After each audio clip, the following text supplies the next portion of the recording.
হাসিনার নেতৃত্বাধীন আওয়ামী লীগের যুক্তরাজ্য শাখা ব্রিটিশ প্রধানমন্ত্রী স্যার কিয়ার স্টারমারের পক্ষে নির্বাচনী প্রচারণা চালিয়েছে।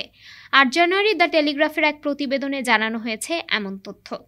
সম্প্রতি লন্ডনে বিনামূল্যে ফ্ল্যাট ও বাংলাদেশের রূপপুর পারমাণবিক বিদ্যুৎ প্রকল্পে দুর্নীতির অভিযোগে টিউলিপ সিদ্দিক রীতিমতো চাপের মধ্যে রয়েছেন। এমন পরিস্থিতির মধ্যে এবার যুক্তরাজ্যের প্রধানমন্ত্রী স্টারমারকে নিয়ে এলো এমন চাঞ্চল্যকর খবর। প্রতিবেদনে বলা হয়, স্টারমার যখন শ্যাডো ক্যাবিনেটে ছিলেন তখন আওয়ামী লীগের যুক্তরাজ্য শাখার প্রতিনিধিরা তার জন্য তহবিল সংগ্রহের জন্য নৈশভোজের আয়োজনও করেছিলেন। এই কাজে ওতপ্রোতভাবে জড়িত আওয়ামী লীগ। প্রতিবেদনে আরও বলা হয়েছে, আওয়ামী লীগের যুক্তরাজ্য শাখা দেশটিতে এখনও সক্রিয় আছে এবং পূর্বে টিউলিপ সিদ্দিকের পক্ষেও প্রচারণা চালিয়েছে।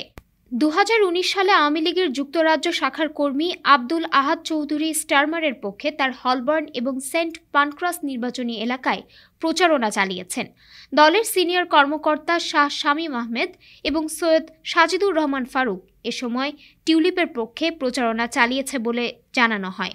ডেস্ক রিপোর্ট, আজ বার্তা, ঢাকা।